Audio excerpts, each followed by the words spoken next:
কারাগারে ৫ ওয়াক্ত নামাজ শুরু করেছেন হবিগঞ্জ ৪ আসনের সাবেক সংসদ সদস্য ব্যারিস্টার সৈয়দ সাইদুল হক সুমন, যিনি সামাজিক যোগাযোগ মাধ্যমে ব্যারিস্টার সুমন নামে পরিচিত।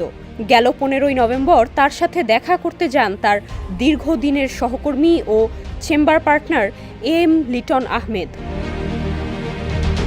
রোববার সকালে এক বেসরকারি টেলিভিশন চ্যানেলকে দেয়া সাক্ষাৎকারে এম লিটন আহমেদ বলেন, পুরোই বদলে গেছেন ব্যারিস্টার সুমন। ৫ ওয়াক্ত নামাজ পড়ছেন, কারাগারে ঘুম থেকে ওঠেন ফজরের আজানের আগেই।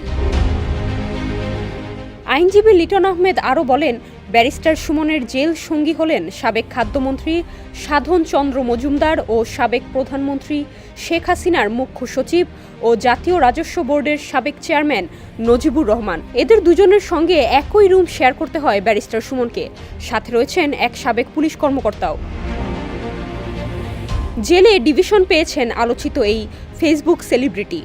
তবে ব্যারিস্টার সুমন কষ্টে আছেন তার সঙ্গে মোবাইল ফোন না থাকায়। কারণ আগে সার্বক্ষণিক মোবাইলে নিজের অ্যাকাউন্টে যেতেন, এখন যেটা একেবারেই বন্ধ।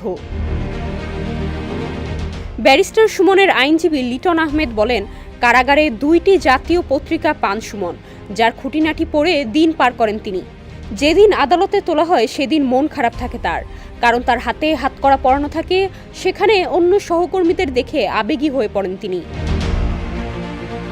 ব্যারিস্টার সুমন তার চেম্বার পার্টনারকে আরও বলেন, জেল জীবন কষ্টের। জেলের ভিতর কি খান সুমন অথবা খাবার নিয়ে অসন্তুষ্ট কিনা এমন প্রশ্নে তার আইনজীবী বলেন, যে খাবার দেয় তাই খেয়ে নিতে হয় তাকে। আইনজীবী লিটন আহমেদ বলেন, কারাগারে থেকে পরিবারকে মিস করেন ব্যারিস্টার সুমন, কারণ সপ্তাহে মাত্র একবার পরিবারের সঙ্গে ফোনে কথা বলার সুযোগ পান তিনি। মাঠের অলরাউন্ডার আমি, আর ঘরের all-rounder Tylox. Tylox toilet cleaner, clean মানেই টাইলক্স। ৫ অগস্টের আগে পরে যে কয়জন এমপি মন্ত্রীর দেশ ছাড়ার খবর বেরিয়েছিল তার মধ্যে ব্যারিস্টার সুমনের নামও ছিল। কিন্তু আওয়ামী লীগ সরকার পতনের প্রায় ২.৫ মাস পর ২১শে অক্টোবর গভীর রাতে ঢাকার মিরপুর এলাকা থেকে সুমনকে গ্রেপ্তার করার কথা জানায় পুলিশ। এরপর সেই মামলায় রিমান্ডে নেওয়া হয় তাকে। এখন পর্যন্ত তার বিরুদ্ধে ৬টি মামলা রয়েছে।